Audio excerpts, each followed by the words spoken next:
మొదటిసారిగా గీసిన మీసం, మొదట వేసిన ద్రౌపది వేషం, నెల పరీక్షలో వచ్చిన సున్నా, గోడ కుర్చీ వేయించిన నాన్న, పంచుకున్న పిప్పరమెంటు, పీరు సాయిబు పూసిన సెంటు,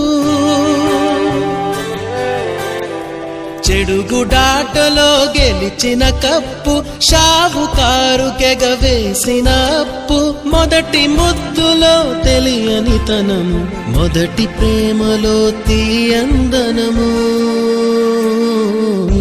గుర్తుకొస్తున్నాయి, గుర్తుకొస్తున్నాయి.